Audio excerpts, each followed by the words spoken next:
궁합이 맞는 사람이 있어요. 이거 아주 중요합니다. 나하고 궁합이 맞는 사람이 있어요. 저는 내 인생에 참 궁합 맞는 사람들이 많은 편인데, 내 인생 가장 궁합 잘 맞았던 분은 2012년에 돌아가신 87세에 돌아가신 김창린 필립보 신부님이 나하고 궁합이 제일 잘 맞았던 신부님이에요. 근데 이 신부님은 내가 신학생 때 별명이 호랭이 신부님이에요. 호랭이 신부님. 호랭이 신부님인데 얼마나 무서웠느냐 하면은 미사 딱 시작, 문 딱 잠갔어요. 미사 시작하면은. 그리고 미사 때 움직이잖아요? 그 자리에서 쫓아냈어요. 나가라고. 미사 때 움직이면은. 조금도 떠드는 걸 못 보셨어요. 조금만. 만약에 애가 뛰어다닌다, 그럼 애 3살, 4살도 욕을 바가지로 얻어먹어요. 욕을. 그리고 그 엄마는 말할 것도 없고. 한 번은 내가 그 신부님 철산성당 보좌 신부로 있을 때인데, 미사를 하는데 꼬마가 저 앞에서부터 오는 거야. 모든 교우들이 얼음이 됐어요. 혼날 거 이제 시작이 되니까. 근데 신부님 딱 미사다 멈춘 거예요. 얘는 아무것도 모르고 막 3살, 4살짜리가 오는 거야. 근데 딱 신부님이 입이 참 북한 분이라 거치세요. 이 애새끼 엄마 누구냐고. 나오라고. 이 거룩한 미사에 이렇게 애새끼를 막 놔두고 이 엄마 나오라고. 근데 진짜 중요한 거는 그 엄마가 끝까지 안 나왔다는 거야. 너무 무서우니까 못 나온 거야. 그래서 누가 데리고 나갔느냐면 미사 봉사자가 데리고 나간 거예요. 그래서 그 엄마 1년 동안 뭐라고 그랬냐면, 저거 엄마이길 포기한 인간이라고. 저게 엄마냐고. 그만큼 무서웠어요. 근데 이 신부님은 참 원칙적인 분이세요. 신앙에 애누리가 없는 분이에요. 그리고 내가 보좌 신부 때 이렇게 보면은 판공성사 이제 한참 하잖아요. 그럼 우리 그때는 신자가 14,000명이었어. 그러면은 고해 성사를 주면은 신부님 고해에 들어가면 혼이 나니까 신부님 고해 손 안 들어가는 거예요. 그 내 고해만 나가보면 막 신부님 없어. 그 신부님 기다리다가 딱 나와갖고 이리 와 소리를 질러요. 그럼 저 끝에 있는 사람들이 어쩔 수 없이 가. 신부님 고해서 들어가면 다시 이쪽에 와서 붙는 거야. 내 쪽에 와서. 그래서 내가 하루에 500명씩 성사를 준 적이 있어요. 하루에 500명씩. 그러니까 그렇게 성사를 많이 줘갖고 나중에는 어떤 보좌 신부 때 어떤 병에 걸렸는지 하도 이걸 많이 하다가 이제 한 번은 문을 열고 고해를 듣는데 대답이 없는 거야. 그래서 왜 고해를 안 하냐고 눈을 떠봤더니 내 침대에서 옆에 창문을 열고 이러고 있더라고요. 창문을 열고. 그렇게 무서운 신부님이었는데 참 편안했어요. 그리고 신부님, 내가 평창의 성 필립보 신부님 본명이 필립보예요. 김창림 필립보. 신부님 나 생태마을 꾸미고 싶다고. 네가 한다면 내가 도와줄게. 그래갖고 신부님이 30억 평생 북한에서 넘어가고 학비 고생을 많이 하고 신학생들 장학금 한다고 신부님 모아둔 거 30억을 내놓으신 거예요.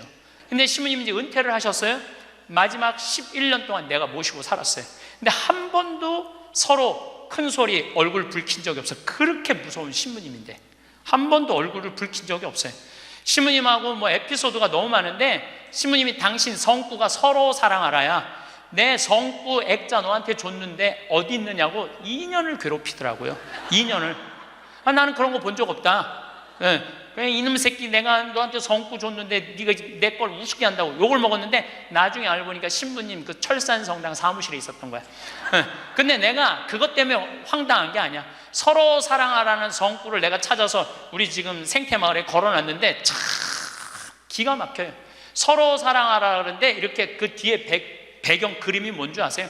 호랑이 2마리가 서로 끌어안고 있는 거야.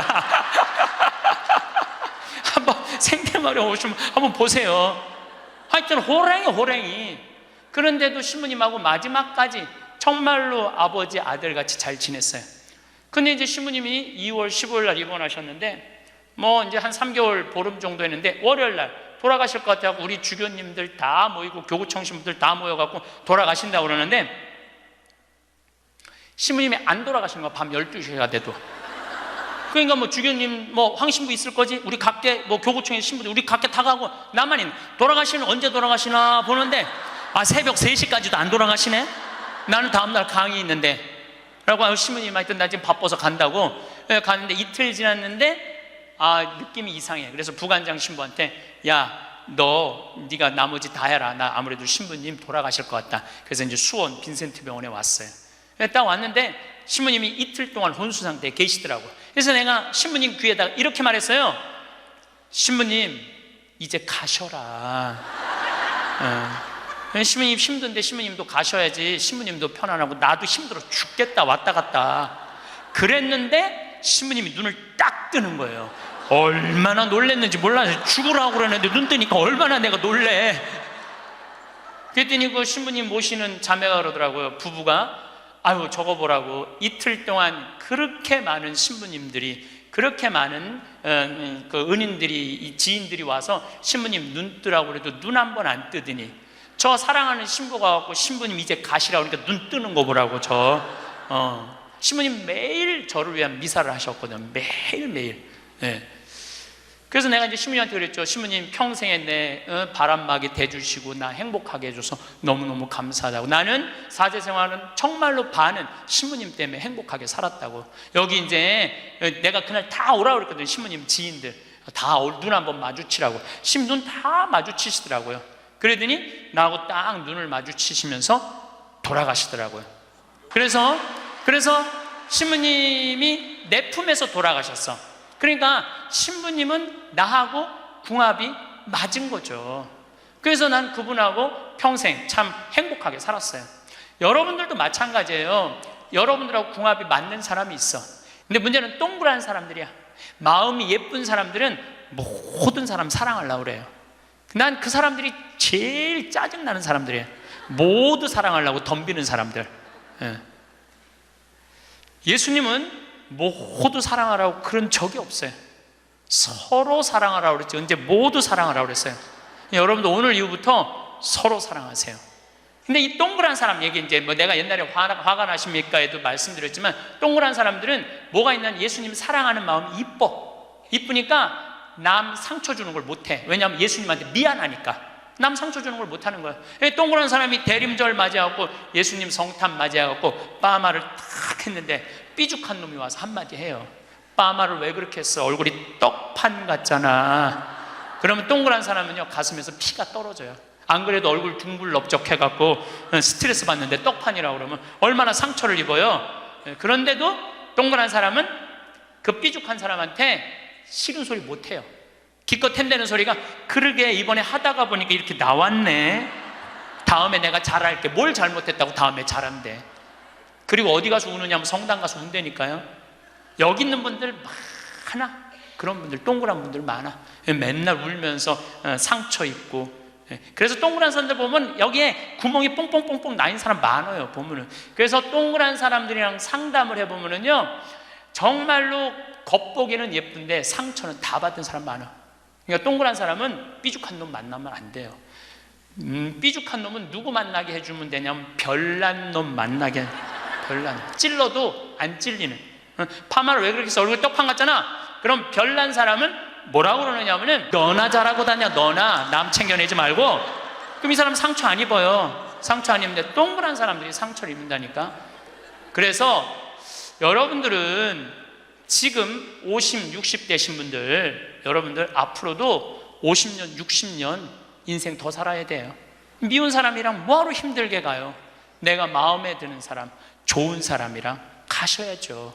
제가 늘 강의 때 말씀드리지만은 우리가 모든 사람 사랑하기 쉽지 않아요.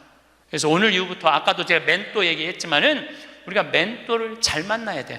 그래서 저는 막 보면은 성격 까칠한 사람들 가능한 한 안 만나요. 연락도 안 하고. 내가 좋은 사람들은 난 연락 많이 해요. 전화도 많이 하고 밥도 자주 먹고 참 좋은 것 같아. 우리 나한테 생태마을 꿈이라고 100억 주고 잠비아에 100억 준 우리 83살 된 우리 은인한, 저는 한 달에 한 번 전화해서 꼭 같이 밥 먹어요. 우리 어머니 아버지도 한 달에 한 번 꼭 같이 밥 먹고. 내가 좋은 사람만 난 전화해서 밥 먹어. 굳이 삐죽한 애 전화해갖고 내가 예수 그리스도 이름으로 저 사람을 사랑하고야 말리라. 난 안 그런다 이거야. 어제는 이제 수원 우리 내 두 번째 멘토 신부 성당에 가서 강의를 하게 됐는데, 오늘 평화방송 한다고 좀 이렇게 마사지를 받으려고 그랬는데 마사지 예약한 사람이 까먹고 집에 휴가를 가버렸다고 그러더라고요. 그래갖고 이제 직원을 바깥에서 운전하는 직원을 한 30분 정도 기다리는데 그 성균관대학, 수원에 성균관대학이 있는 데인데 그 수많은 젊은 여대생들이 막 지나가더라고요.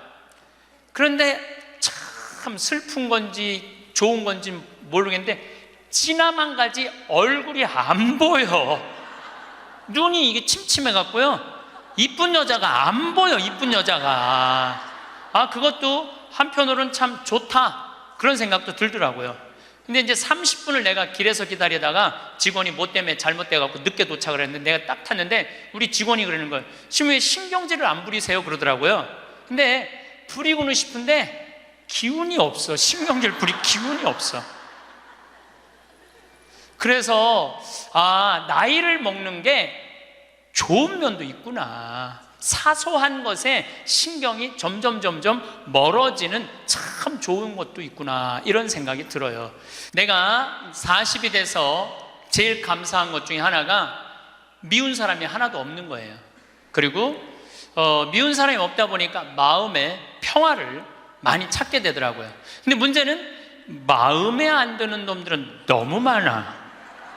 근데 여러분들 인생 살면서 모든 사람들이 마음에 들 수 있을까요? 그건 불가능해요. 왜 불가능하냐면은 보수가 있고 진보가 있고 또 정치에 관심이 있는 사람이 있고 정치에 관심이 없는 사람이 있고 환경에 관심이 있는 사람이 있고 인권에 관심이 있는 사람이 다 달라. 다 달랐는데 어떻게 나하고 생각이 다르다고 미워할 필요까지 있느냐, 이거예요. 그냥 네모난 놈은 네모난 대로, 세모나면 세모난 대로, 동그라면 동그란 대로 인정해 주면 돼요. 그리고 제가 40이 들어서 제일 감사한 것 중에 하나가 30대 때는 일일이 다 지적해주고 가르쳐야지 속이 편했는데 40대는 안 그래요. 왜 안 그러느냐면 귀찮아. 그런 거를 일일이 다 신경 쓴다는 것 자체가 귀찮아요. 그런 것까지 신경 쓰고 살 필요가 없는데 뭐하러 그렇게 세세한 것까지 관심을 갖고 사느냐, 이거예요. 그래서 40 부록이 되면서 유혹도 흔들림도 의심도 별로 없어진 것에 대해서 너무너무 감사하다는 거죠. 50이 지천명이야. 50이 지천명. 50이 되면은 뭐 해야 되느냐면 하늘의 뜻을 아는 나이야. 49까지는 세상에 관심이 많았다면 50부터는 어디에 관심이 많아야 돼? 하늘나라에 관심이 많아야 돼. 여러분들은 49까지는 세상에 속해서 살았어. 세상 일을 많이 하고 살았어요. 그럼 50부터는 이제 내가 이제 어디 갈 거야? 하늘나라 갈 거 아니야? 이제는 갈 날이 점점 다가오잖아요. 그러면 하느님의 뜻을 알라고 해야 되지 않아요? 하느님의 뜻을. 제가 미사 기도문 중에 너무 좋아하는 기도문이 있어요. 하느님 아버지, 성찬의 전례 때예요. 저희가 그리스도의 죽음과 부활을 기념하며 생명의 빵과 구원의 잔을 봉헌하나이다. 또한 저희가 아버지 앞에 나와 봉사하게 하시니 감사하나이다. 많이 들어봤죠? 또한 저희가 아버지 앞에 나와 봉사하게 하시니 감사하나이다. 저는 반장, 부반장, 줄반장도 해봤던 적이 없어요. 우등상도 타봤던 적이 없어요. 내 평생에 1등이라는 건 한 번도 해본 적이 없어요. 1등이라는 건 한 번도 해본 적이 없어요. 그런데 나같이 부족한 인간이 오늘도 이제 미사 같이 봉헌하겠지만은 이 많은 교우들한테 기도를 바쳐 올릴, 또한 아버지 앞에 나와 이 많은 교우들을 위해서 미사 드리게 해주는, 또한 아버지 앞에 나와 봉사하게 해주시니 감사나이다. 난 너무너무 영광스러운 거야. 아버지 일을 하는 것에 대해서 너무 감사하는 거야. 30대 때는 하느님의 이름을 빌려서 내 일을 했어요.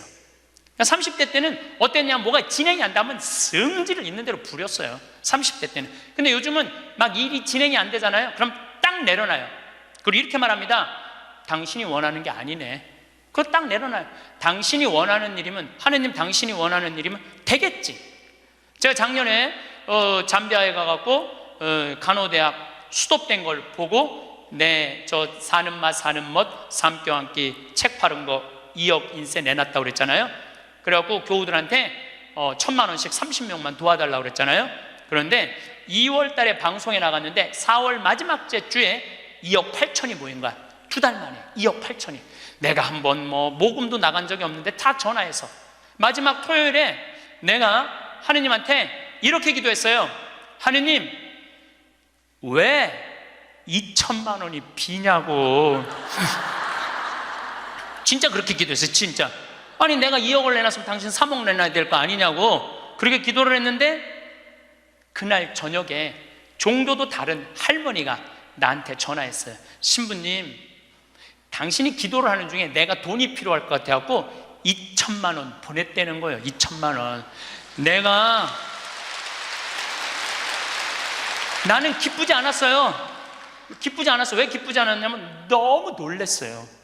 하느님이 다 듣고 하느님 왜 2천만 원이 비냐고 그랬더니 그 저녁에 2천만 원을 채워주셨으니 여러분들 기쁠 것 같아요? 무서울 것 같아요?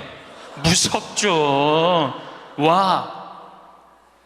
그래서 예수님이 너희들 많은 말 하지 말아라. 아버지가 너희가 필요한 것을 다 알고 계신다. 그래서 내가 기도를 안 한다니까요. 내가 기도를 안 해요. 내가 잠비아에 농업대학 세울까? 그랬더니 100억 갖다 줬잖아요. 그래갖고 농업대학 부지가 필요한데 그랬더니 1,000만 평 대통령이 줬잖아요. 어떻게 기도를 해? 생각만 해도 하느님이 이렇게 쏟아주는데 기도까지 해주면 나는 죽어. 이거 기도까지. 근데 나는 어떤 믿음이 있느냐 하면 지천명 하늘의 뜻을 알아요. 하느님이 원하는 일이면 된다. 네. 그리고 이제 잠비아에 제가 이제 4년을 다니면서 돈도 많이 이제 그 신학교 잠비아를 쭉 다녔는데 내가 너무너무 놀란 거는 잠비아의 신자가 500만 명이에요. 그리고 내가 다니고 있는 은돌라 교구는 신자가 100만 명이야. 100만 명. 근데 신학교가 없는 거야. 잠비아의 신학생은 지금 480명이 있대요. 근데 기숙사가 없는 거야. 1, 2학년이 철학과 이렇게 다니고 이상하게 하여튼 신학 과정이 있더라고. 그래서 은돌라 교구의 반달 주교님께서 나한테 요청이 왔어요. 우리 여기 잠비아에 신학교를 좀 줘달라고. 근데 그 신학교 짓는 거 어렵잖아. 땅 이미 1,000만 평 있고 10억이면 신학교 짓거든요. 10억이면 벌써 100억 기증 받았고, 나는 농업대학만 할 생각을 했지 그 신학교 줘줄 생각을 안 했거든요.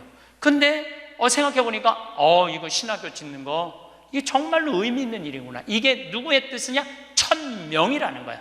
하느님의 뜻이구나. 그래서 요즘 이제 신학교를 이제 설계를 다 끝냈어요. 신학교 설계도 다 끝났어. 그래갖고 짓는데 이제 반달 주교님이 지난 10월 달에 한국에 들어오셨어요. 근데 또 마침 우리 수원교구의 이용훈 주교님께서 그러면은 저도 그렇죠. 우리 수원교구 주교님 이름으로 책임지고 끝까지 져주기로 두 주교님께서 사인을 딱 했어. 내가 그걸 보면서 그래, 하느님이 이렇게 역사하시는구나, 그런 걸 느끼면서 내 일을 하는 게 아니라 이제 누구 일을 해? 하느님의 일을 해. 하느님의 일을 하니까 내가 책임질 필요 있어요, 없어요? 없어. 누가 책임져야 돼? 하느님이 책임져야 돼.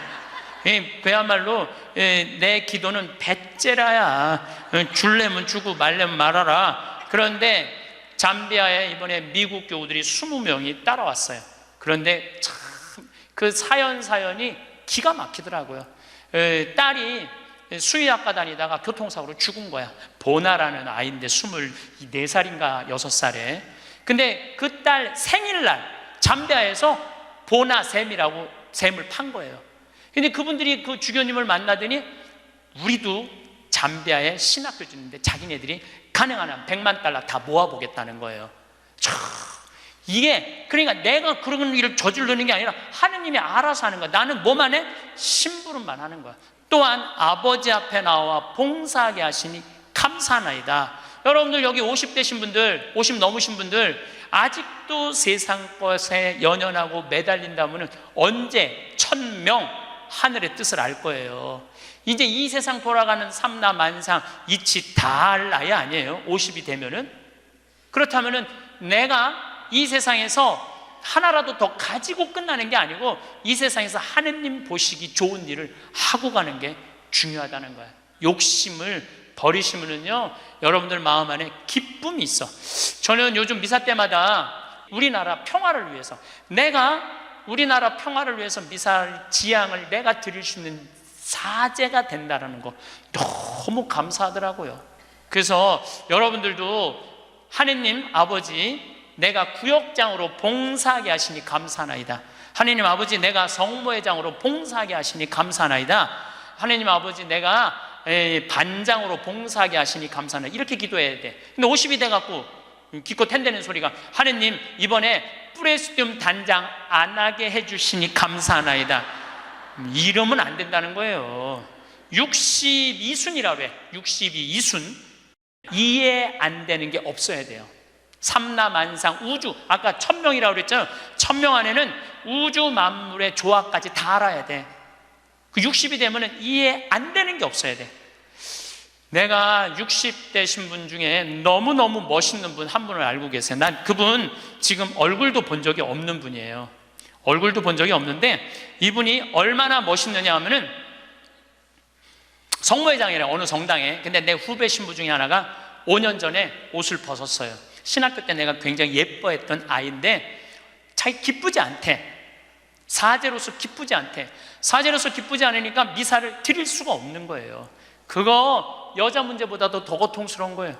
내가 사제로서 기쁘지 않아. 그래서 나는 더 이상 제사를 드릴 수 없다. 그래서 옷을 벗고 나간 거야. 이 신부는 혼자 쭉 사는 거죠. 근데 그 본당 신부였을 때 성모회장님이었대. 성모회장님이었는데 이 신부님이 5년 동안 혼자 사는 걸 알고 딸이 36인가 37이래. 딸한테 그랬대요. 너 그 신부님 알지? 알고 있대. 근데 그 신부 옷 벗은 거 알지? 알고 있대. 근데 너 지금 시집도 안 가고 혼자 사니? 이렇게 허송 세월 보내지 말고 신부님 외롭고 힘든데 너 신부님한테 시집이나 가서 밥도 해주고 빨래도 해주고 의지가지 하면 어떻겠느냐? 그 성모회장님 남편도 설득했대. 당신 저 본당 신부님 있을 때 저런 사이 하나 있으면 좋겠다고 그러지 않았느냐고. 저 사이 사모면 되지 않겠느냐고 남편도 설득하고 남편도 좋다고 그랬대. 그래갖고 이번 3월 신부님한테 찾아간 거야. 내 딸 줄 테니까 신부님 혼자 외롭게 살지 말고 내 딸 이제 데리고 같이 살았으면 좋겠다고. 그래서 이번 3월 달에 결혼을 시킨 거야. 60이 되려면 그 정도는 돼야지. 60이 되려면 그 정도는 돼야지.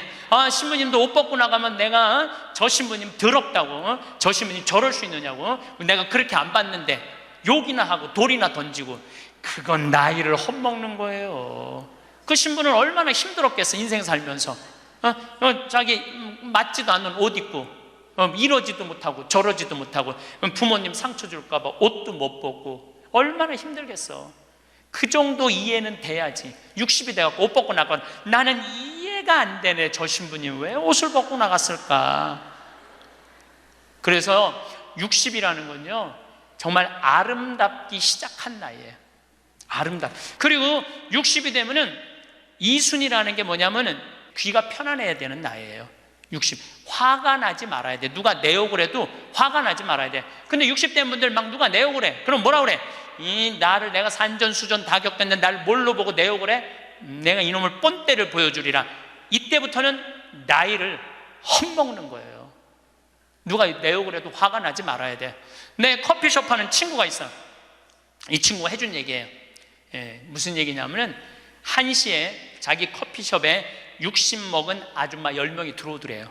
그래갖고 야 커피 한 잔이 6,000원 7,000원이니까 한 7만 원 버나 보다. 근데 아줌마들이 딱 들어와서 한다는 소리가 우리가 지금 개모임을 해갖고 밥을 많이 먹어갖고 패가 불러서 3잔만 시키겠다고. 3잔만 시키겠다고. 그 3잔만 시키더래요. 10명이 상 3개 딱 차려 해갖고. 그랬더니 요즘 리필이 다 되잖아요. 한참 먹더니 또 있더니 와서 리필 해달라고 그러더래. 리필. 또 그 큰 컵에다 리필을 다 해준 거야. 그랬더니 다시 오더니 그러더래요. 이거 우리 귀양 리필 해준 거 우리 나눠 먹게 잔 좀 더 달라고. 그래갖고 1시부터 3시까지 10명이 3잔 시켜서 온갖 수다 그냥 다 박장대소 하고 막 깔깔거리면서 3잔 값을 내고 나가더래요. 너무 가슴이 아프더래요. 왜냐하면은 전기세도 있고 자리세도 있고 월세도 내야 되는데 저 아줌마들 10명이 들어와서 3잔만 시켜서 먹고 나가 얼마나 가슴이 아픈지 몰라요. 여러분들 돈이 없으면은 막심 골드 그 150원이야. 스틱 커피. 그거 10개 사면 1,500원이야. 그럼 보온병 사다가 종이컵 사다가 종이컵은 안 되지만은 그냥 그 앞에 공원이거든. 그거 먹으면 되지. 왜 그 남의 상처를 이걸 뭐라고 하냐면은 나이 값도 못 한다고 그러는 거야. 늙으려면 어떻게 늙어? 곱게 늙어. 늙으려면 곱게 늙어야 돼. 나이를 먹으려면은 제대로 먹어야 된다는 거예요. 나는 그래서 우리 직원들 장 보러 나갈 때 절대 못 깎게 해요. 돈 못 깎게. 그거 300원, 400원 깎아서 뭐해? 우리 직원이 지난번에 그러더라고. 자기가 저기 막 호박을 20개를 사는데 한 푼도 안 깎길래 하나 더 얹어주더래. 더 얹어주길래 이거 우리 신부님이 깎지 말라고 그런다고. 깎지 말란다고 그래. 나도 농사 짓는 사람이라요. 참 그 농사가 얼마나 어려운데. 할머니들이 두릅 따 갖고 나오고 쑥해 갖고 나오는 거 300원 깎는다, 200원 깎는다 그러다 안 깎아주면 또 그냥 건너 갖고 사고. 돌아다니면서 상처는 다 주고 다녀. 그리고 나 돈 아꼈다고. 참. 그 정도로 200원, 300원 깎고 돈 아낄 정도로 돈이 없으면은 그냥 집에 가만히 앉아 있어. 돌아다니지 말고. 예. 그래서 나이값을 해야 된다는 거예요. 나이값. 늙으려면 어떻게 늙어? 곱게 늙어야 돼. 늙으려면. 저는 60된 여자친구들이 많아요. 진짜로. 근데 60대 분들하고 이렇게 대하면 참 편안해요. 30대, 40대 이 여자들은 불편해. 불편해. 근데 60만 되면은 아주 편안해. 그리고 60이라고 얼굴이 못생긴 것도 아니야. 이뻐 다. 60은 내가 보기에는 아름답기 시작한 나이에요. 아름다운 모습으로 나이를 들어가는 것. 누가 뭐라 그래도 받아들이고 포용할 수 있는 따뜻한 나이가 저는 60이 아닌가 싶어요. 70이 종심소욕 불육이라고 그래요. 뭐라고 하면 70이면 마음을 따른 욕구가 일어나는 마음을 따라도 법의 어긋남이 없는 나이야.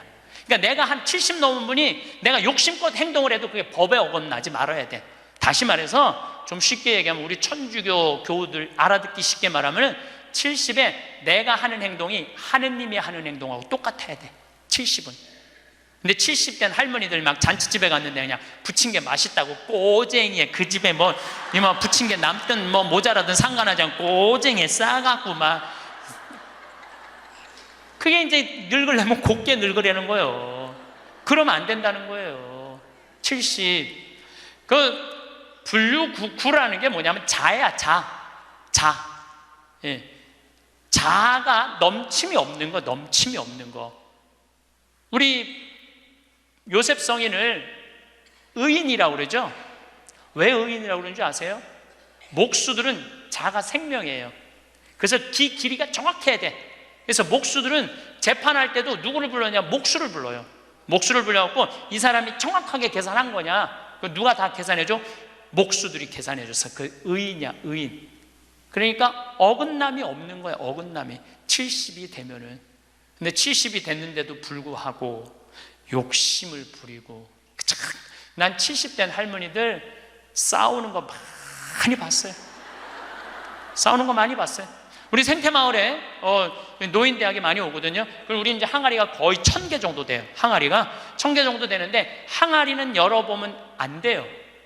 그러니까 이제 노인 할머니 한 분이, 내가 들은 얘기야. 할머니 한 분이 와갖고 그 문을 이렇게 걸어두거든요. 근데 문을 열고 들어가더래. 그 항아리 있는 대로. 그래서 봉사자가 할머니 거기 들어가시면 안 돼요. 들은 척도 안 하고 들어가더래. 거기를. 그러더니 이제 항아리를 하나하나 보더래. 그래서 할머니 그 항아리 열어보면 안 돼. 들은 척도 안 하고 항아리를 고무 밴드를 벗기더래. 할머니 그 찍어 먹으면 안 돼요. 들은 척도 안 하고 찍어. 그 항아리 하나 200만 원인데 300만 원인데 그거 하나 거기에 부대기 생기면 누가 책임질 건데. 예. 그래서 우리가 나이를 먹어가면 먹어갈수록 상식이 가득 차야 돼요. 나이가 먹을수록 어린아이가 돼가는 경우가 참 많아요. 근데 공자님이 73살까지 살다가 죽었어. 무슨 얘기냐면은 천지가 80이 넘게 사는데 70까지만 얘기를 하고 죽은 거야. 공자님이 80은 어떻게 살으라고. 그래서 내가 80을 내가 생각을 해봤어요. 80은 뭐 해야 되는 나이냐면은 생생지심의 나이예요. 생생지심. 생생지심이라는 게 뭐냐면은 생명을 사랑하는 나이야. 80은 생명을 사랑하는 나이. 80까지 살면은 여러분들 감사하지 않아요? 감사하죠? 저는 46세 위암 수술을 하고 매년 가을마다 단풍 구경을 가요. 매년 셋째 주 월요일 날 우리 부관장 출신 신부들하고 단풍 구경을 가는데 너무너무 아름답더라고. 그때 내 기도문이 뭐냐면, 하느님, 올해도 단풍을 보게 해주셔서 감사합니다. 이렇게 아름다운 단풍을 보게 해주셔서 감사합니다. 근데 80이 된 분들은 단풍을 몇 번을 보는 거야? 80번을 보는 거 아니에요. 얼마나 감사해. 근데 80 먹은 할머니들 뭐 다리도 아프고 허리도 아프고 뭐 귀찮지. 근데 이렇게 말해요. 아, 늙으면 죽어야 돼. 사는 게 귀찮아. 사는 게 재미가 하나도 없어. 내가 인생 살아보니까 믿을 놈 한 놈도 없어. 머리 검은 짐승한테는 잘해주는 게 아니야. 80 먹은 할머니가 이렇게 부정적인 얘기를 하면은요, 이 할머니는 인생을 실패한 할머니예요. 실패한 거 아니에요? 생명을 사랑하는 나이에 오늘도 이렇게 하루를 나한테 선물로 주신 하느님한테 감사하다고. 진달래를 보면 이번에도 한 번 더 이 아름다운 진달래를 보게 해주셔서 감사하다고.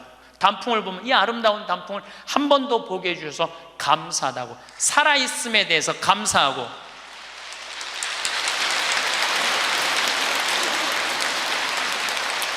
생명에 대해서 사랑하는 마음. 저는 우리 요즘 대리임 때 우리 직원들 마니또를 해요. 작년에 느닷없이 마니또를 하자고 그러더라고요. 그래서 이제 쭉 뽑았어. 우리 직원이 40명인데 나는 이제 60 먹은 형제가 뽑혔어요. 근데 한 달 동안 그 형제만을 위해서 기도한다는 게 좀 그렇더라고요. 왜냐하면 내가 40명의 목자인데, 그래서 내가 매일 한 명씩 이름을 부어서 묵주기도 5단을 해줬어요. 나는 어떤 신념이 있느냐면, 하루에 묵주기도 기도 5단 이상 하면 안 된다는 신념이 있어요. 5단도 힘들어 죽겠는데 막 20단 30단 하는 사람들 보면은 놀라워. 뭐 한다고 20단 30단씩이나 해. 하루에 5단 이상 하면 안 된다는 신념이 있어요. 그런데 날짜는 30일인데 직원은 40명이잖아요 그러니까 5단은 무조건 선물로 줘야 될 거 아니야. 하루에 10단을 하게 되더라고요. 그런데 하루가 너무 충만한 거야. 막 10단을 하니까 더 충만한 거야. 이거 봐라. 이 남을 위해서 기도하는 게 참 좋으네. 너무 좋더라고, 기도하는 게. 1월 달에 딱 되고 나는데 우리 어머니 아버지 막내 세연이라고 이제 증손녀가 태어났는데 23명이야. 매일 한 명씩 묵주기도 5단을 했어요.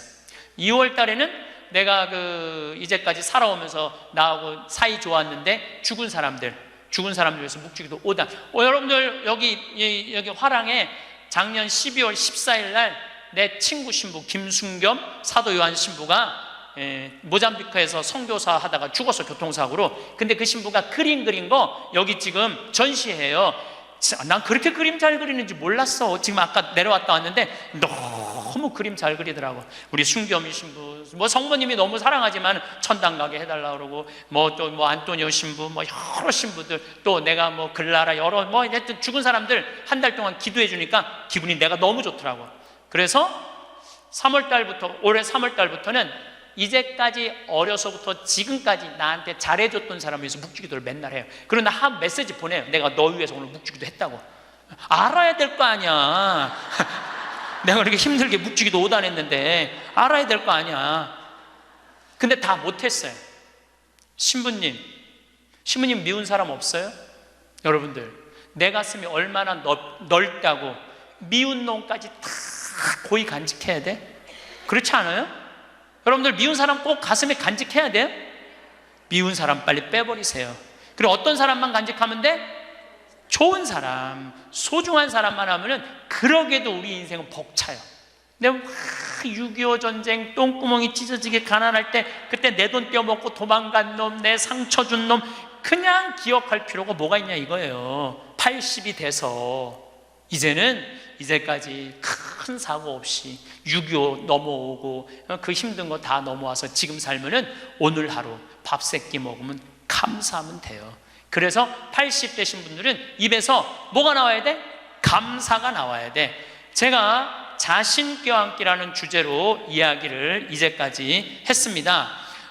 여러분들 나 자신을 껴안을 줄 알아야지, 나 자신을 껴안을 줄 알아야지 잘 살아요.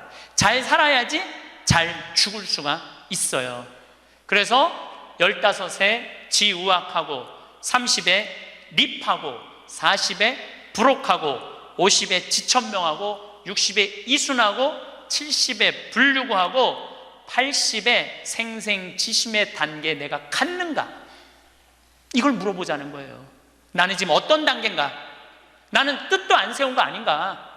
뜻도 안 세우고 공부도 안 하고 또 내가 섰다면은 어떻게 살아가야 될 것인가? 쓴 사람으로서. 그 나는 정말로 욕심 없이 유혹받지 않고 악의 유혹을 받지 않고 정직하게 살아가는, 주님 보시기에 좋게 살아갔는가? 그리고 하늘의 뜻은 내가 알고 있는가? 하늘의 뜻은. 그리고 마음이 평화롭게 이순하고 있는가? 내가 하는 행동이 하느님이 하는 행동하고 똑같은가? 그리고 생명을 사랑하는 나인가? 그걸 알아야 돼.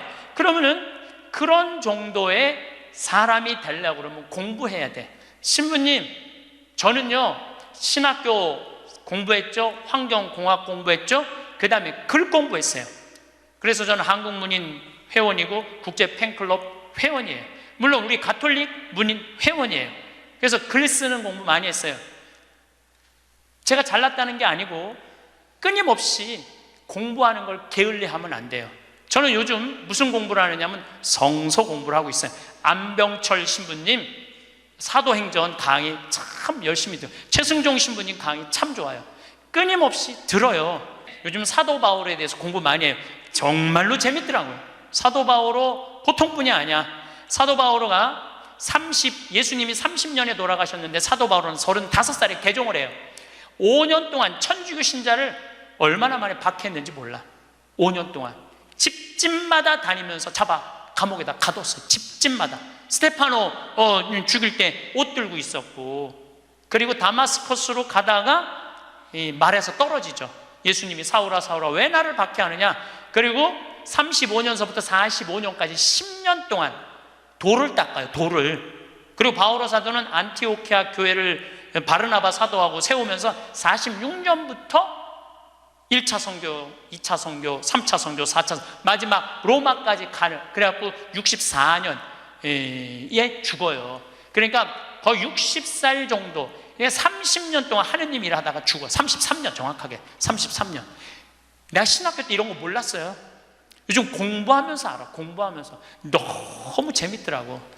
신부님은 팔자가 좋아갖고 대학 다니고 싶으면 대학 다니고, 대학원 다니고 싶으면 대학 다니고, 그 다음에 무슨 교수한테 글 배우고 싶으면 글 배우고. 신부님 팔자가 좋죠. 여러분들, 내가 팔자가 좋은 게 아니에요. 여러분들도 얼마든지 배울 수가 있어. 내가 지금 왜 이 핸드폰을 들고 왔다 갔다 하느냐면은 여기에 대학이 들어있어요. 여기 유튜브를 통해서 모든 교수들 강의를 다 들을 수 있어요. 주옥 같은 강의가 다 들어있어요. 역사를 배우고 싶으면 역사를 치면 나오고, 철학을 배우고 싶으면 철학을 나오고, 성서를 치면 성서가 나오고, 그냥 너무너무 많아. 여기 휴대폰에 이거 맨날 메시지하고 전화 받는 걸로 하지 말고, 신부님 이거 어떻게 찾아요? 손자들한테 해달라고 그래. 손자들한테 이렇게 얘기하세요. 그게 손자들 교육이에요. 얘야, 나 소크라테스 변론이라는 거 듣고 싶은데, 변론이라는 걸 듣고 싶은데 이거 좀 내가 누르면 바로 나오게 해줘라. 그럼 걔 그거 찾아서 걔도 공부해. 맨날 게임만 하다가 할머니가 이거 좀 깔아달라고 그러면 걔 기가 막히게 깔아줘요. 누르면 나와. 누르면. 결국은 내가 서야 돼. 내가 깨우쳐야 돼. 배우고 익히니 이 또한 기쁘지 아니한가? 라는 우리 공자님 말씀대로 저는 여러분들이 공부했으면 좋겠어요. 공부를 하면은요, 소크라테스 말씀처럼 지식은 덕으로 가고 덕은 곧 행복으로 이어진다는 거예요. 그래서 우리 교우들 열심히 공부하셔서 조금 더 성숙한 사람으로 변화돼 나갔으면 좋겠어요. 행복은 곧 힘입니다. 더 정확히 말하면 행복이 곧 경쟁력이 된 시대입니다. 마음이 편안한 사람이 더 좋은 결정을 내리고 더 좋은 관계를 만들고 더 좋은 결과를 만들어냅니다. 이것은 단순히 기분 좋게 사는 것을 넘어서 실제로 삶을 더 잘 살아갈 수 있는 힘을 갖추는 것입니다. 행복한 사람은 스스로를 소모하지 않습니다. 이것이 가장 중요한 차이입니다. 불행한 사람은 자기 자신과 싸우며 살아갑니다. 자신을 탓하고 자신에게 화를 내고 스스로에게 가혹합니다. 그렇게 자기 자신을 갉아먹으며 앞으로 나아가려 합니다. 하지만 그런 방식으로는 멀리 갈 수 없습니다. 에너지는 한정되어 있고 스스로를 소모하는 사람은 결국 바닥을 드러내게 됩니다. 반면 행복한 사람은 다릅니다. 이들은 스스로를 돌봅니다. 피곤하면 쉬고 힘들면 멈춥니다. 자신의 감정을 인정하고 필요한 것을 챙깁니다. 이것이 나약함이 아니라는 것을 알기 때문입니다. 오히려 이것이 계속 나아가기 위한 방법이라는 것을 압니다. 마치 긴 여행을 떠날 때 중간중간 휴게소에서 쉬어가는 것처럼 삶도 그렇게 쉬어가며 나아가야 한다는 것을 이해합니다. 쉬는 것이 게으른 것이 아니라 더 오래, 더 건강하게 가기 위한 준비라는 것을 깨닫습니다. 행복한 사람은 감사하는 습관을 가지고 있습니다. 작은 것에도 고마워할 줄 압니다. 아침에 눈을 뜨는 것, 따뜻한 햇살, 맛있는 음식, 편안한 잠자리, 이런 것들이 당연하지 않다는 것을 압니다. 그래서 매일매일이 선물처럼 느껴집니다. 이런 마음은 삶을 풍요롭게 만듭니다. 같은 하루를 살아도 감사하는 사람은 더 많은 것을 느끼고 더 많은 것을 누립니다. 똑같은 아침 식사를 해도 똑같은 거리를 걸어도 감사하는 마음이 있으면 그 안에서 더 많은 기쁨을 찾아냅니다. 관계도 다릅니다. 행복한 사람은 다른 사람을 공격하지 않습니다. 자신이 충만하기 때문에 남을 깎아내릴 필요가 없습니다. 대신 다른 사람의 성공을 함께 기뻐하고 다른 사람의 아픔을 함께 슬퍼합니다. 이런 사람 곁에는 자연스럽게 사람들이 모입니다. 좋은 관계는 또 다른 행복을 만들어내고 그 행복은 다시 더 좋은 관계를 만들어냅니다. 이렇게 선순환이 일어납니다. 행복한 사람 주변에는 따뜻한 기운이 흐르고 그 기운이 더 많은 사람들을 끌어당깁니다. 이런 모든 것들이 결국 지속 가능한 성공으로 이어집니다. 지속 가능하다는 말이 중요합니다. 한순간 반짝하고 사라지는 성공이 아니라 오래도록 계속되는 성공. 일시적으로 높이 올라갔다가 추락하는 것이 아니라 천천히 꾸준히 올라가는 것. 그것이 진짜 성공입니다. 그리고 그런 성공은 행복한 마음에서만 가능합니다. 불행한 마음으로 이룬 성공은 오래가지 못합니다. 그것은 마치 모래 위에 세운 집과 같습니다. 언뜻 보기엔 멋져 보이지만 파도가 치면 무너져 버립니다. 억지로 견디며 이룬 것들은 결국 무너집니다. 마음이 버티지 못하기 때문입니다. 몸도 버티지 못하기 때문입니다. 관계도 버티지 못하기 때문입니다. 모든 것이 긴장 상태에서 만들어졌기 때문에 그 긴장이 풀리는 순간 함께 무너져 내립니다. 하지만 행복한 마음으로 이룬 것은 다릅니다. 그것은 단단한 바위 위에 세운 집과 같습니다. 바람이 불어도 비가 내려도 흔들리지 않습니다. 왜냐하면 그 밑바탕이 튼튼하기 때문입니다. 행복이라는 단단한 기초 위에 세워진 성공은 무너지지 않습니다. 설령 어려움이 와도 그것을 이겨낼 수 있는 힘이 그 안에 있습니다. 많은 분들이 아직도 행복을 미루고 있습니다. 일이 끝나면, 돈을 좀 더 벌면, 상황이 나아지면 그때 행복해지겠다고 생각합니다. 하지만 그때는 오지 않습니다. 항상 새로운 일이 생기고 항상 돈은 부족하고 항상 상황은 완벽하지 않습니다. 행복을 미루는 것은 삶을 미루는 것과 같습니다. 오늘 행복하지 않으면 내일도 행복하지 않습니다. 행복은 조건이 갖춰져야 오는 것이 아니라 마음먹기에 달린 것이기 때문입니다. 지금 이 순간이 행복해져야 합니다. 완벽하지 않아도 괜찮습니다. 모든 것이 갖춰지지 않았어도 괜찮습니다. 지금 있는 것들로 행복해질 수 있습니다. 아니, 지금 있는 것들로 행복해져야 합니다. 그것이 앞으로 나아갈 수 있는 유일한 방법이기 때문입니다. 지금 이 순간을 소중히 여기고 지금 가진 것에 감사하는 것부터 시작해야 합니다. 시대는 바뀌었습니다. 성공이 행복을 만드는 시대에서 행복이 성공을 만드는 시대로 완전히 전환되었습니다. 이것은 단순히 살아가는 방식의 변화가 아니라 가치관의 전환입니다. 무엇이 진짜 중요한지, 무엇을 먼저 챙겨야 하는지, 어떻게 살아야 잘 사는 것인지에 대한 근본적인 변화입니다. 과거에는 성공이 목표였습니다. 모두가 성공을 향해 달려갔고 성공하기 위해 많은 것을 포기했습니다. 건강도, 관계도, 마음의 평화도 뒤로 미뤘습니다. 언젠가 성공하면 다 돌아올 거라고 믿으면서 말입니다. 하지만 성공한 많은 사람들이 알게 되었습니다. 성공했다고 자동으로 행복해지지는 않는다는 것을. 오히려 성공을 위해 포기했던 것들이 얼마나 소중했는지 그것들을 잃고 나서야 깨닫게 되었습니다. 건강을 잃고 관계를 잃고 마음의 평화를 잃은 후에야 그것들의 가치를 알게 되었습니다. 새로운 시대는 다릅니다. 이제는 행복이 출발점입니다. 행복한 마음으로 시작해야 좋은 결과가 나옵니다. 행복한 상태에서 일해야 좋은 성과가 나옵니다. 행복한 관계 속에서 살아야 더 큰 것을 이룰 수 있습니다. 행복은 더 이상 도착지가 아니라 출발점입니다. 여정의 끝이 아니라 시작입니다. 행복이 있어야 모든 것이 시작됩니다. 이 변화를 받아들이는 것이 쉽지 않을 수 있습니다.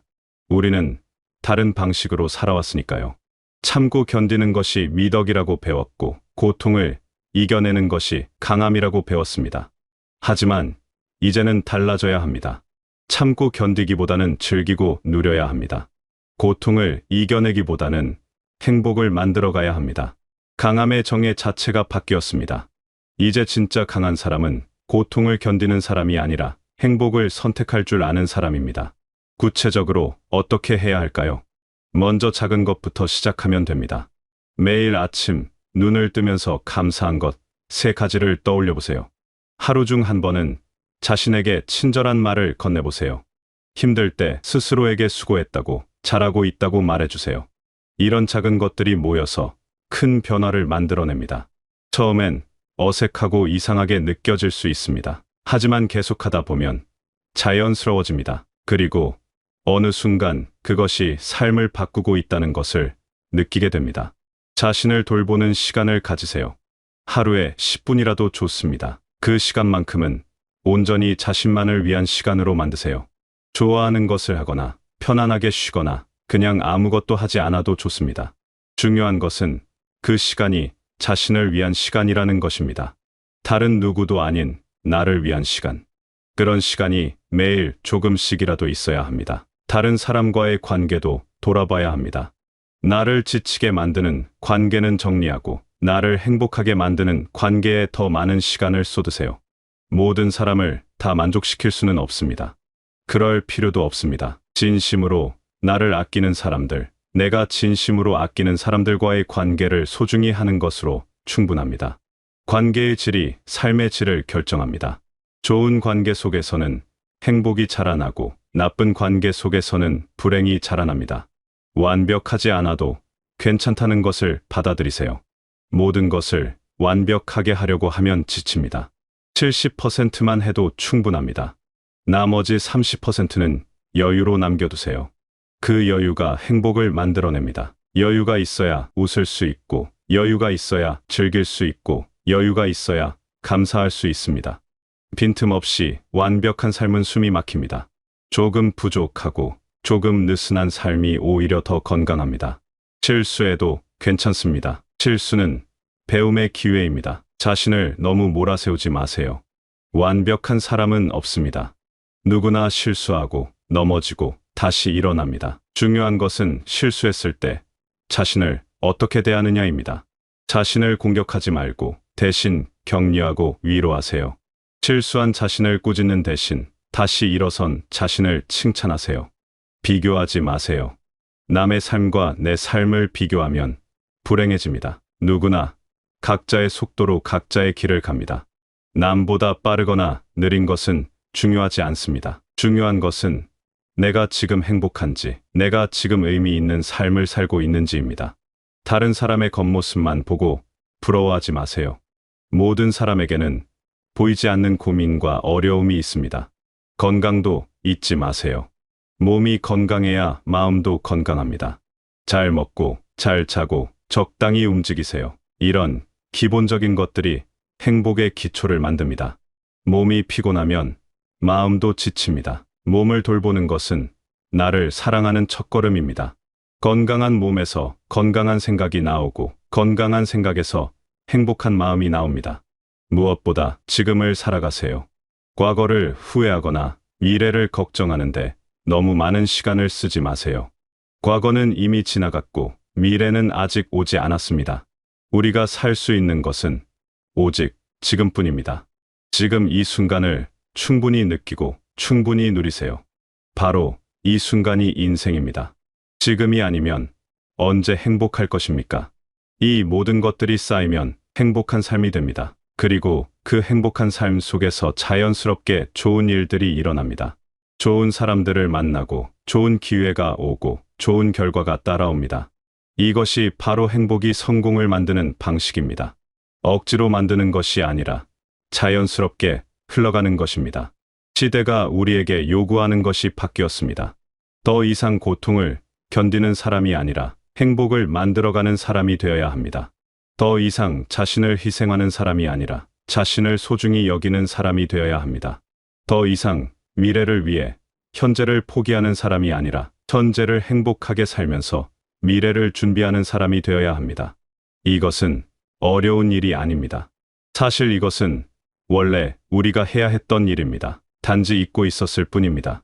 행복하게 사는 것이 우리의 권리이자 책임입니다. 자신을 돌보는 것이 이기적인 것이 아니라 필수적인 것입니다. 지금 이 순간을 즐기는 것이 나태한 것이 아니라 지혜로운 것입니다. 여러분은 지금까지 충분히 열심히 살아왔습니다. 충분히 노력했고, 충분히 견뎠고, 충분히 애썼습니다. 이제는 조금 다르게 살아도 됩니다. 조금 더 편하게, 조금 더 행복하게, 조금 더 자신에게 친절하게 살아도 됩니다. 그것이 새로운 시대가 요구하는 방식이고, 그것이 더 나은 결과를 만드는 방법입니다. 행복은 먼 곳에 있지 않습니다. 거창한 무언가를 이뤄야만 얻을 수 있는 것도 아닙니다. 행복은 바로 지금, 여기, 여러분의 마음속에 있습니다. 단지 그것을 발견하고, 키우고, 지켜나가면 됩니다. 그러면 삶이 달라집니다. 같은 하루를 살아도 다르게 느껴집니다. 같은 일을 해도 다른 결과가 나옵니다. 시대는 이미 바뀌었습니다. 이제는 여러분이 바뀔 차례입니다. 행복을 미루지 마세요. 행복을 나중으로 미루는 것은 삶을 나중으로 미루는 것과 같습니다. 지금 이 순간부터 행복해지세요. 작은 것부터 시작하세요. 그러면 큰 변화가 일어날 것입니다. 여러분은 그럴 자격이 있습니다. 행복할 자격, 편안할 자격, 사랑받을 자격이 있습니다. 지금까지 살아온 모든 순간이 여러분을 여기까지 데려왔고 앞으로도 계속 나아갈 힘을 주고 있습니다. 그 힘의 근원을 행복으로 채우세요. 그러면 더 멀리, 더 높이, 더 아름답게 나아갈 수 있습니다. 여러분의 매일이 조금씩 더 밝아지고 마음이 조금씩 더 가벼워지고 삶이 조금씩 더 풍요로워지기를 바랍니다. 그리고 그 모든 변화가 여러분을 진정한 성공으로 이끌어주기를 바랍니다. 행복이 여러분의 든든한 동반자가 되어 앞으로의 모든 여정을 함께하기를 바랍니다. 여러분이 원하는 모든 것을 이루시되 그 과정에서 행복을 잃지 않으시길 바랍니다. 무엇보다 여러분 자신에게 가장 좋은 친구가 되시길 바라겠습니다.